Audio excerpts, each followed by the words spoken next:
Hello everyone. मेरा नाम अभिषेक है और आज हम लोग स्टार्ट करने वाले हैं pair of linear equations in two variable.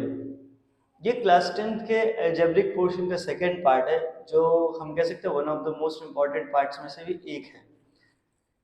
जैसे पॉलिनोमियल को हम डेली लाइफ से रिलेट करके पढ़ सकते हैं, वैसे ही इसको pair of linear equations in two variables को भी रिलेट करके पढ़ सकते हैं। As a example suppose that कि मेरे फादर जो हैं वो हमको मार्केट भेजते हैं और बोलते हैं जाओ बेटा अपने लिए पेन्स ले लो और कुछ पेंसिल्स ले लो। तो मैं मार्केट जाता हूँ और अपने लिए कुछ पेन और पेंसिल लेके आता हूँ, बट मैं एक काम करना भूल जाता हूँ कि कितने का पेन है पर पीस और पेंसिल कितने का है पर पीस, वो मैं पूछना भूल जाता हूँ। नेक्स्ट टाइम भी मैं फिर सेम वही इंसिडेंस मेरे साथ रिपीट होता है, मैं अपने अपने लिए पेन और पेंसिल लेता हूँ, बट उस दिन भी मैं कॉस्ट पूछने से भूल जाता हूँ कि भैया एक पेन और एक पेंसिल जो है ये कितने का पड़ा।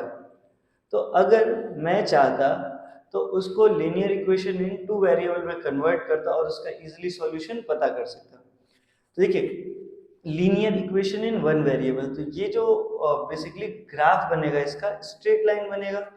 आप इसको क्लास 8 और 9th में पढ़े हुए हो, तो सेम उसी से रिलेट करके हम लोग को पढ़ना है।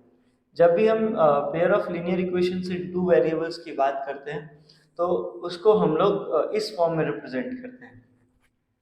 इसमें ए क्या है, आप देख रहे हो कि लिखा हुआ है a1x plus b1y plus c1 is equal to 0, a2x plus b2y plus c2 is equal to 0, ये लिखा हुआ है। अगर हमसे कहा जाए कि स्टैंडर्ड फॉर्म क्या है लीनियर इक्वेशन का, तो हम इसको लिखते हैं ax plus by plus c is equal to 0।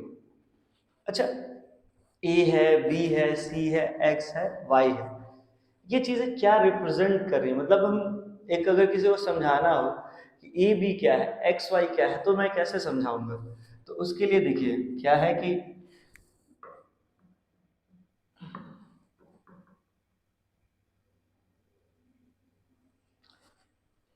अभी देखिए सपोज दैट कि मैं पहले दिन जब मार्केट गया था तो मैंने पेंसिल्स जो थे,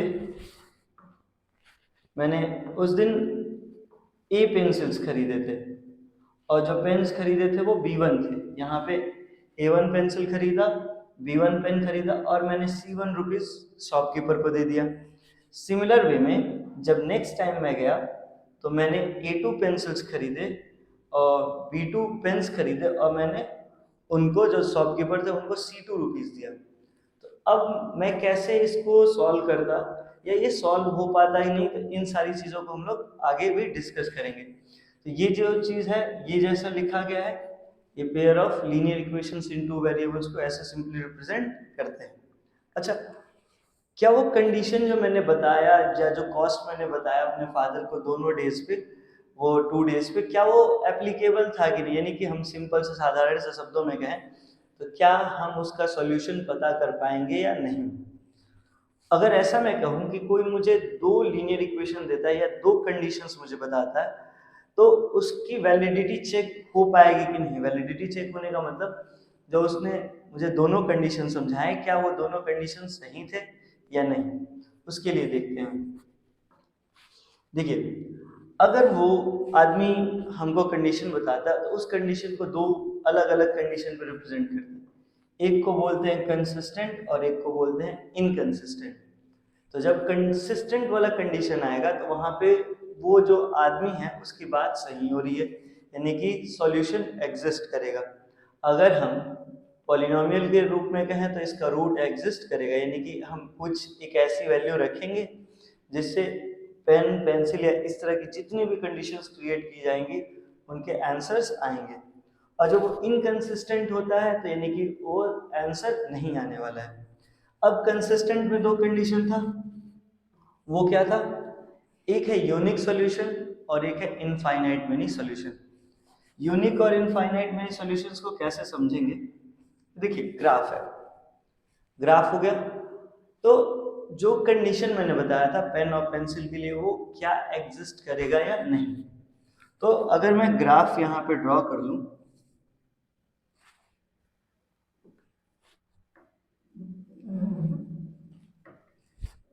इसको मैं y एक्सेस कहूँगा और इसको कहूँगा x एक्सेस।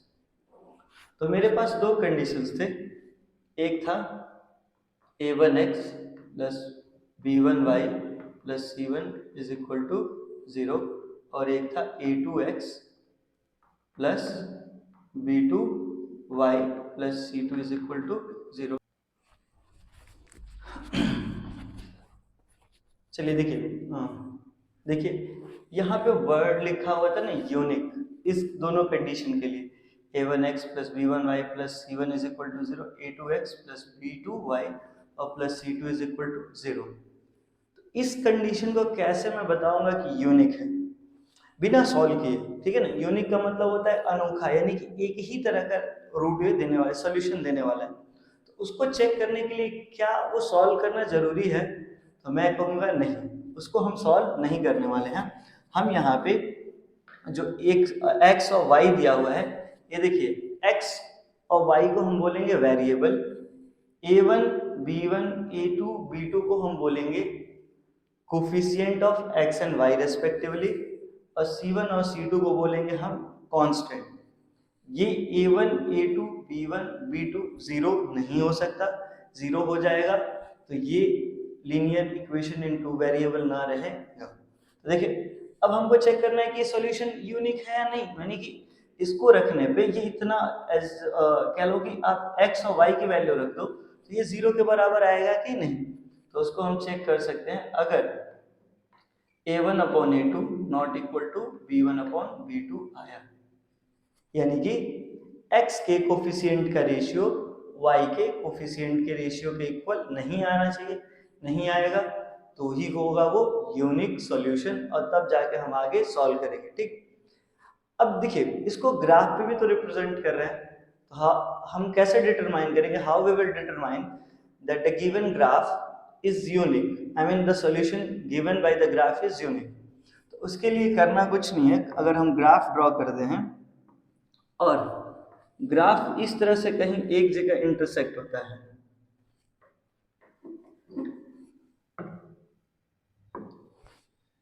ये जो है ये रिप्रेजेंट कर रहा है a1x प्लस b1y और plus c1 is equal to 0 को, और ये जो है रिप्रेजेंट कर रहा है a2x plus b2y plus c2 is equal to 0 को।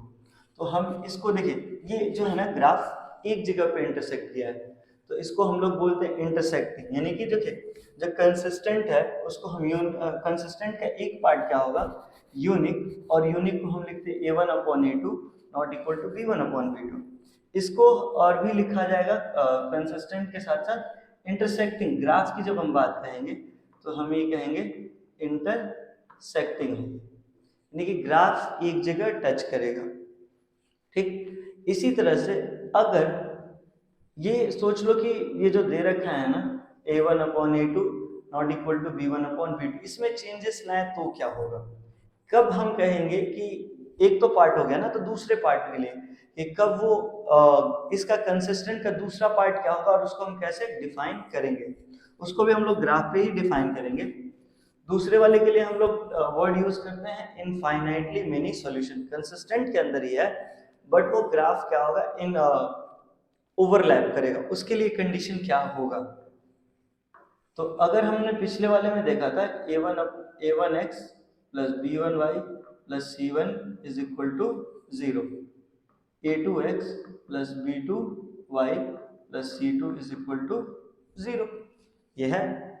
अच्छा इसको क्या हम वैल्यू रख दें, यानी कि कैसे हम वैल्यू रख दें a और b की, या c के साथ, c वो साथ में इंक्लूड कर लेते हैं कि ये जो वैल्यू देगा वो इनफाइनाइट मिनी सॉल्यूशन के लिए देगा। इनफाइनाइट मतलब कुछ भी x और y की वैल्यू रखोगे वो हमेशा 0 देना है। कैसे, देखिए जब a1 upon a2 is equal to b1 upon b2 is equal to c1 upon c2 हो जाए, यानी कि x के कोफिशिएंट का रेशियो y के कोफिशिएंट का रेशियो और कांस्टेंट का रेशियो सेम हो जाए, यानी कि जो इक्विवेलेंट वैल्यू देगा वो सेम हो जाएगा, तो हम उसको बोलेंगे इनफाइनाइटली मेनी सॉल्यूशन या इनफाइनाइट मेनी सॉल्यूशन, और ग्राफ को बोलेंगे कोइंसाइडिंग या ओवरलैपिंग ग्राफ। तो होगा क्या, इसका ग्राफ देखते हैं कैसे बनेगा।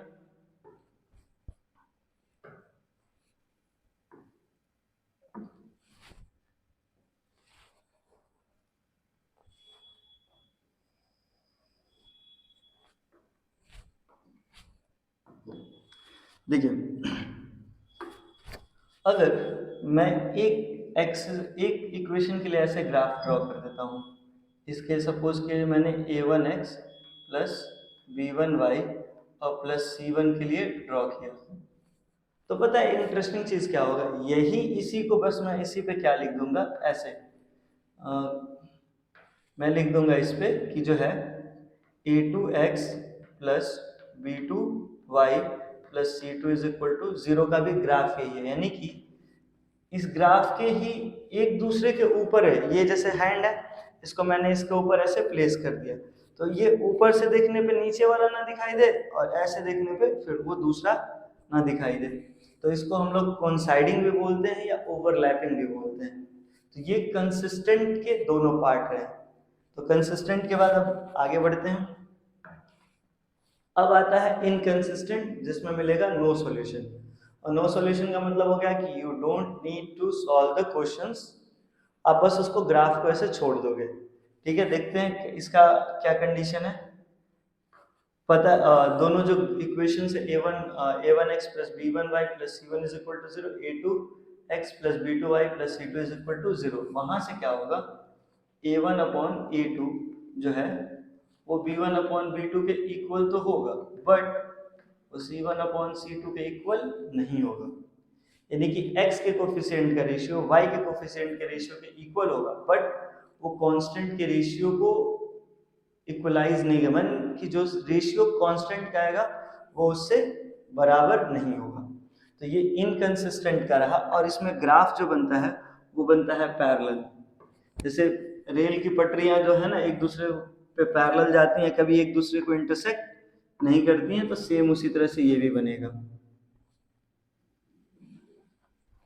सपोज दैट कि ये पहले का ग्राफ है a1x plus b1y plus c1 is equal to 0, तो दूसरे का ग्राफ पता है क्या होगा, ये ऐसे जाएगा, ये दोनों कभी मीट ही नहीं करेंगे, a2x प्लस b2y और plus c2 is equal to 0, तो ये हमेशा पैरेलल जाएगा कि कभी मीट ही नहीं करेगा। इस पे लाइनें देख सकते हैं आप, ये पैरेलल ड्रॉ की गई हैं, तो ये किसको रिप्रेजेंट कर रही हैं, इनकंसिस्टेंट को, यानी कि ग्राफ ये बिना सॉल्व किए हम ये चेक कर लेंगे कि ये कंसिस्टेंट है या इनकंसिस्टेंट है। अब इसके बाद से नेक्स्ट था, नेक्स्ट में तो कुछ था नहीं, हाँ फिर से एक बार मैं और रिमाइंड करा दूं कि यहाँ पे a1x प्लस b1y और plus c1 is equal to 0 था, और a2x प्लस b2y और plus c2 is equal to भी 0 था। a b जो है वो है कोफिशिएंट, और किसके हैं, of x and y respectively, और जो c है आपका वो है कांस्टेंट। ठीक है, और x और y जो हैं यही है आपके वेरिएबल। ठीक, अब जो है जो सबसे मेन इंपॉर्टेंट चीज आता है इससे रिलेटेड कि क्या हम इन ग्राफ को कैसे सॉल्व करेंगे। इन ग्राफ को सॉल्व करने के लिए 4 मेथड्स हैं। पहला ग्राफिकल मेथड है, दूसरा एलिमिनेशन है, तीसरा सब्स्टिट्यूशन है, और चौथा क्रॉस मल्टीप्लिकेशन है। बट जब से ये कोविड के बाद से जब से सिलेबस रैशनलाइज हुआ, तब से क्रॉस मल्टीप्लिकेशन को टॉपिक से मतलब सिलेबस से हटा दिया गया है, केवल रह गया है ग्राफिकल मेथड, एलिमिनेशन और सब्स्टिट्यूशन। तो आपको उसमें डिफरेंट टाइप के क्वेश्चंस मिलेंगे और उसको सॉल्व करना रहेगा, तो इसके लिए हम लोग नेक्स्ट क्लास देखेंगे। ये मेरे पास 2 इक्वेशंस है ग्राफ से रिलेटेड, हमको सॉल्व करना है। ये इक्वेशन 1 हो गया और ये इक्वेशन 2 हो गया। अब देखिए करेंगे कैसे। अब एक इक्वेशन को हम पहले लेंगे और उसमें x की वैल्यू पुट करेंगे और y की वैल्यू निकालेंगे, फाइंड आउट करेंगे। तो हमने लिखा, अब यहाँ इस वाले इक्वेशन को मैंने लिया, since x plus y is equal to 5, तो यानी कि हम इसको y इज इक्वल टू लिख सकते हैं 5 माइनस एक्स। अब जो भी x का वैल्यू आएगा या x की वैल्यू मैं रखूंगा, उसके अकॉर्डिंग y का वैल्यू फाइंड करूंगा।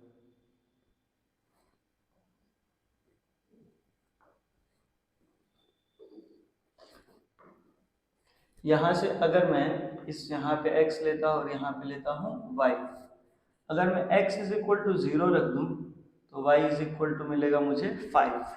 अगर देखिए ये 5 है, ये x है, अगर मैं यहाँ पे 5 रख दूंगा तो मुझे x जो y की वैल्यू है वो मिलेगी 0। क्यों? क्योंकि 5 माइनस 5 हो गया 0। तो यहाँ से इजीली दो ही वैल्यू से मैं इस ग्राफ को ड्रॉ कर सकता हूँ, बट मैं एक और वैल्यू ले लेता हूँ x इज इक्वल टू 2। तो 2 रखूंगा तो 5 माइनस 2 ये हो जाएगा 3। एक इक्वेशन इस एक वैल्यू ये मिला। अब मैं 2x minus 3y is equal to 1 के लिए सॉल्व करूंगा।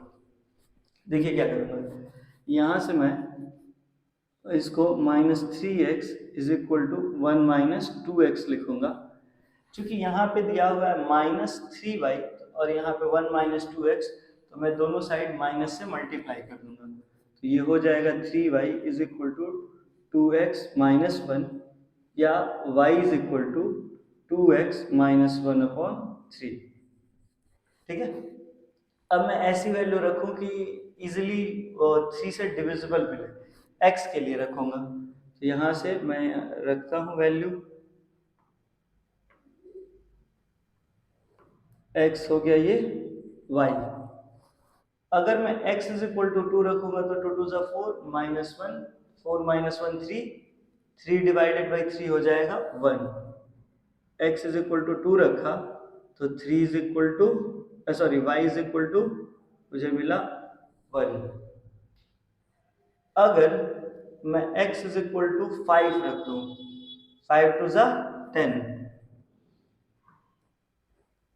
10 एक मिनट,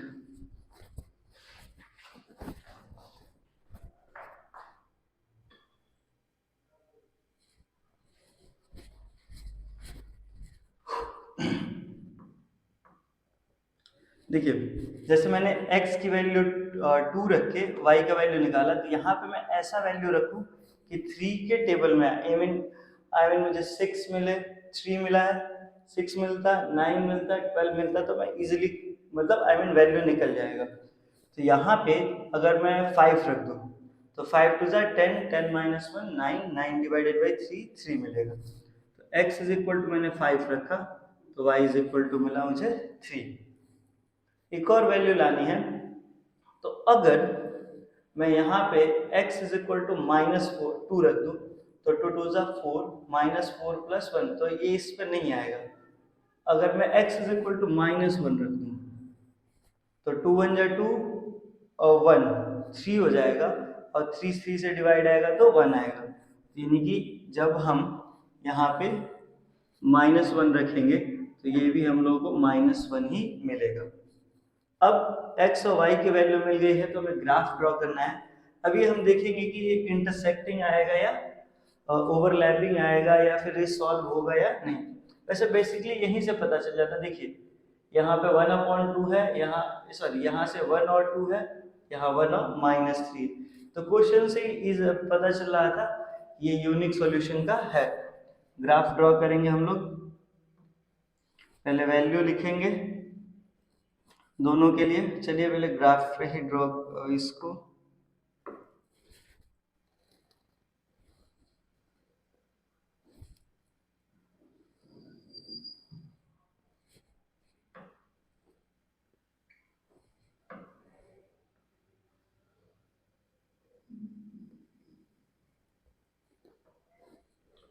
ये x एक्सिस, ये y एक्सिस। अब जरा वैल्यू लिख लेते हैं सबका। पहला था x plus y is equal to 5, तो x plus y is equal to 5 ले लिया, और यहाँ से इसकी वैल्यू ले लेते हैं जो भी था। यहाँ x था, यहाँ था y 0 5 5 0 2 3 0 5 5 0 और 2 3। पहला इक्वेशन हो गया।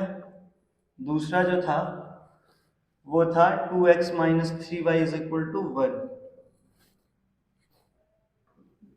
2x minus 3y is equal to 1। इसके लिए भी वैल्यू लिख लेते हैं।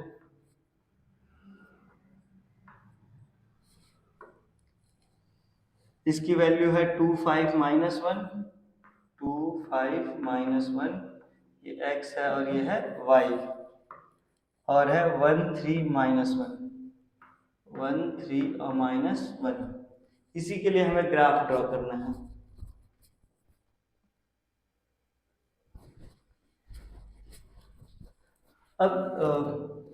अब मैं इन दोनों के लिए ग्राफ ड्रॉ करूंगा, पॉइंट्स लूंगा। ये देखिए यहाँ मैंने ले लिया इसको ओरिजिन, ये हो गया 0,0।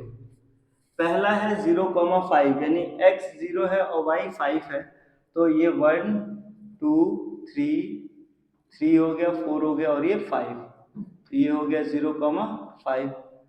दूसरा पॉइंट है 5,0, x पे 5 है, y पे 0, 1 2 3 4 5, तो ये हो गया 5,0। और एक है 2 और x है 2 और y है 3, तो x 2 और y 3 यहाँ पे आ गया 2,3। अब देखिए अगर हम ग्राफ ड्रॉ करेंगे तो ये ऐसे जाएगा, ये हमारा ग्राफ है किसका, x plus y is equal to 5 का। अब दूसरे का ग्राफ ड्रॉ करते हैं, लाइन ड्रॉ करते हैं।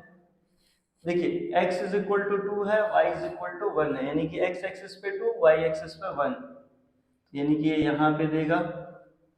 फिर x एक्सिस पे 5 और y एक्सिस पे 3, तो x एक्सिस पे 5 और y एक्सिस पे 3 यहाँ देगा, और x एक्सिस पे -1 और y एक्सिस पे भी -1, तो यहाँ पे देगा हमें इस वाले पॉइंट पे -1, -1।